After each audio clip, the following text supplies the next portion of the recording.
The dark, cold void of space surrounded the isolated asteroid station, just one small speck against a field of distant stars.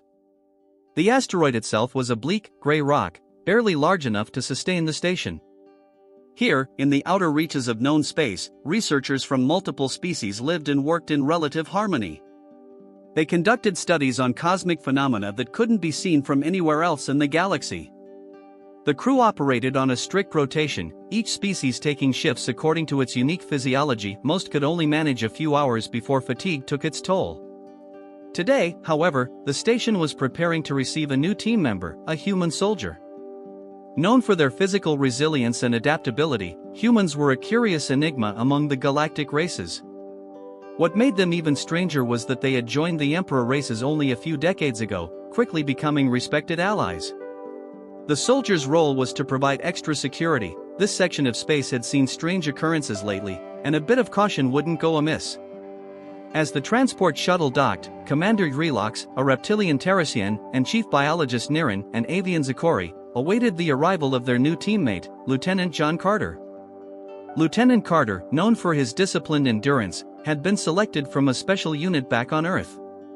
Trained to withstand extreme conditions and push beyond ordinary limits, he was no stranger to late hours and high-stress environments. He carried with him only the essentials, his standard issue gear, a personal device, and a small stash of caffeine, which he considered as necessary as oxygen. The other researchers had their own distinct ways of managing stress and fatigue. Commander Yrilox, a veteran of interstellar conflicts, used meditative breathing techniques native to his kind. Chief Biologist Nirin relied on short, frequent rest cycles, carefully attuned to her species' natural rhythms. There were also the Dravens, a crystalline species that required intense periods of complete stillness to recuperate, and the Skuriks, an insectoid race that maintained alertness by consuming small amounts of a specific nutrient every hour. Carter's arrival stirred both curiosity and skepticism among the researchers. Could a human actually adapt to their regimented routines and odd rotation schedules? The first watch came, and Carter took his place, watching the monitors and scanning the quiet asteroid field. Time passed without incident, but what amazed his companions was that Carter seemed alert even after his shift extended past 6 hours, then 12, and then longer. After nearly 24 hours, Yrilox pulled Carter aside. "Lieutenant," he began, his voice tinged with concern. "You've been awake far longer than recommended. We do not expect you to." Carter chuckled and held up a small, silver packet. "Caffeine. Helps us stay alert," he explained, tearing it open and mixing it with water. "Back on Earth, we've got a saying, sleep when you're dead." "Don't worry, Commander, I can handle this." Yrilox stared at the strange brew in Carter's hand, puzzled yet intrigued. "And this? Caffeine allows you to endure without rest? It's not magic, but it helps. Plus, a bit of mental focus and training can do wonders." As the days passed, the crew's respect for Carter grew. While the rest of them adhered to the rotation, the human soldier stood watch well beyond what any of them could manage, catching only short, strategic naps when possible. The station became eerily quiet during some of his shifts, an odd tension settling over the crew. Despite the initial skepticism, the crew began to feel safer with Carter around, his enduring presence reassuring them all. One day, however, while reviewing data from a recent scan, Nirin noticed something peculiar. A series of faint energy signatures appeared on the outer edge of the asteroid field, almost as if they were being monitored. She reported her findings to Yrilox, who immediately called a meeting. "We are not alone," Yrilox stated.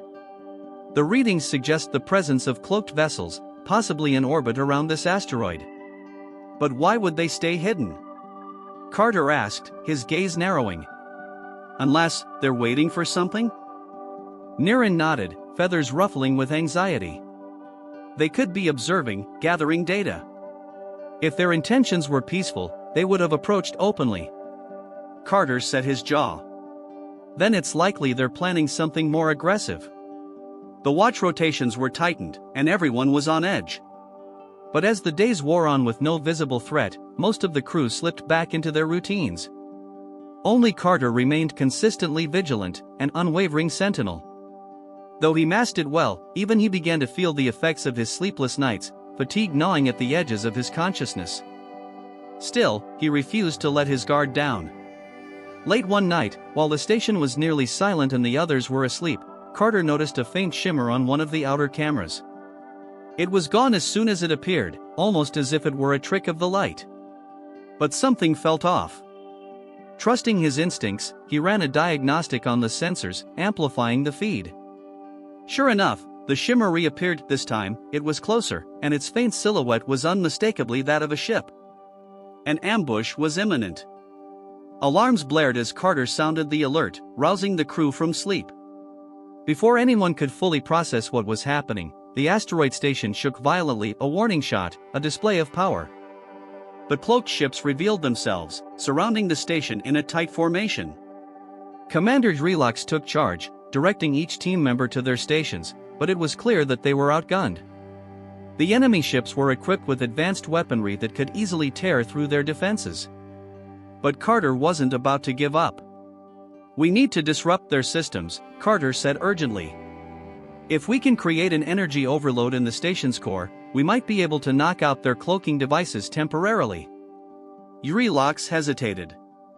"That could destroy us as well." "Only if we miscalculate," Carter replied with steely resolve. "Trust me, Commander. I've done this before." With no other options, Relax agreed, and Carter set to work, instructing the others on how to reroute power to create the overload. The tension in the room was palpable as they initiated the process, the station vibrating under the strain. Moments later, the energy pulse rippled outward, momentarily disrupting the enemy ship's systems. For a split second, their cloaking devices flickered, revealing several sleek, dark ships surrounding them. Carter seized the opportunity, using the station's limited firepower to strike at the exposed vessels.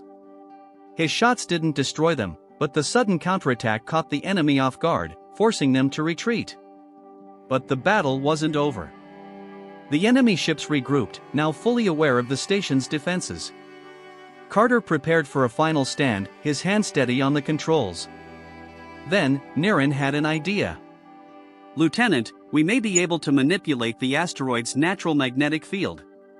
If we can amplify it, we might trap the ships within its gravitational pull, preventing their escape." Carter nodded, working with Niren to implement her plan. Together, they adjusted the asteroid's magnetic field, amplifying it to create a powerful, localized gravity well. As the enemy ships attempted to break free, they found themselves caught, unable to escape. The plan worked. After several minutes of struggling, the enemy vessels powered down, surrendering. As the dust settled, the crew slumped with relief, exhaustion overtaking them. Carter, though drained, remained alert, his gaze fixed on the monitor until the last threat had passed. The respect from his fellow crew members was palpable, their skepticism replaced by admiration. Relax approached him, his voice warm with gratitude. "Your vigilance saved us, Lieutenant. Your ability to endure far exceeds what we thought possible." Carter gave a tired smile. "Just doing my job, Commander. Besides, you all helped. I was just the caffeine-addicted watchdog." The team laughed, the sound echoing through the station. From that day forward, Carter's story spread among the crew and beyond, his endurance and resolve becoming the stuff of legend. And even as he rotated out of the station months later, his impact lingered, a reminder of the resilience humans could bring to the stars.